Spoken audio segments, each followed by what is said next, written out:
Аль-Фараби, выдающийся мыслитель Востока. Абу Наср Мухаммед ибн Мухаммад ибн Узлак Тархани Аль-Фараби, выдающийся ученый, мыслитель, философ, математик, астролог, теорик музыки. Родился Аль-Фараби в 870 году в семье военачальника Тархана из кыпчакского рода в местности Фараб, арабское название города Отрара.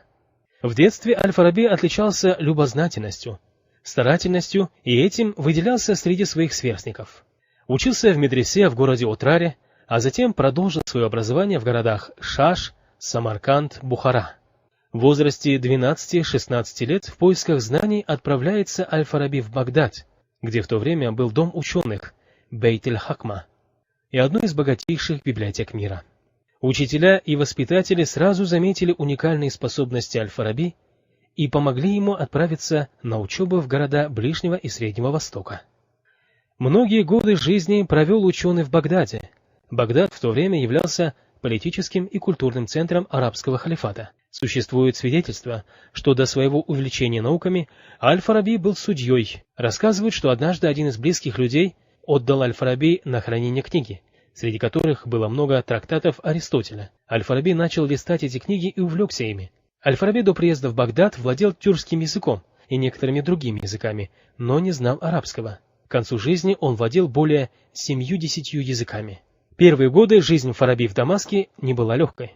В литературе существуют рассказы, что он вынужден был работать садовым сторожем, а научной деятельностью занимался лишь по ночам, при свете купленной на заработанные днем деньги свечи. Вскоре он находит покровителя, халебского правителя Сейф-ад-Даула Али Хамданида, который покровительствовал передовым людям своего времени, в частности поэтам из различных стран Востока. Живя в Багдаде, Аль-Фараби начал заниматься различными науками. В это время в Багдаде наиболее популярным ученым-мыслителем был Абу Бишр Матта бен Юнис. Ряды его учеников пополнил и Аль-Фараби. Со слов учителя Абу Бишр Матта, он записал комментарии к трудам Аристотеля по логике. Аль-Фараби углубился в изучение наследия Аристотеля.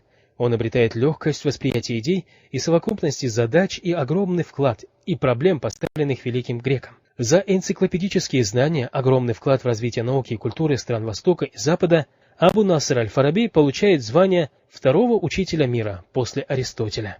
Аль-Фараби написал 150 трудов по различным отраслям наук. В работе «Книга о классификации и определении наук», которую сокращенно называют Ихсуль улюм, Фараби дает собственную классификацию знаний. Он выделяет 5 разделов. Первое – наука о языках, второе – логика, третье – математика, четвертое – физика и метафизика, пятое – гражданские науки. Занимаясь наукой, Аль-Фараби посещал библиотеки, в том числе он побывал в знаменитой Александрийской библиотеке. Аль-Фараби не разделял исламскую религию и науку и развивал их одновременно. Основные сочинения, которые прославили имя Аль-Фараби: «Геммы премудрости», трактат о взглядах жителей добродетельного города, трактат о классификации наук, большая книга о музыке. Абу Наср Аль-Фараби также был универсальным музыкантом. Он играл на различных музыкальных инструментах, пел, сочинял песни и кюи. Свою любовь к музыке он изложил в труде «Великая книга музыки». Умер Аль-Фараби в 950 году в городе Шам, Сирия. Могила его находится на кладбище Баба-Саир в Сирии. Аль-Фараби установлен памятник на территории историко-культурного центра. Рукописи Аль-Фараби находятся во многих библиотеках мира. В Дамаске, Сирия, существует историко-культурный центр Аль-Фараби, занятый изучением наследия великого ученого. Наши казахстанские ученые тоже вносят свой вклад в развитие фарабиеведения и предпринимают шаги по изданию книг Фараби на казахском и русском языках.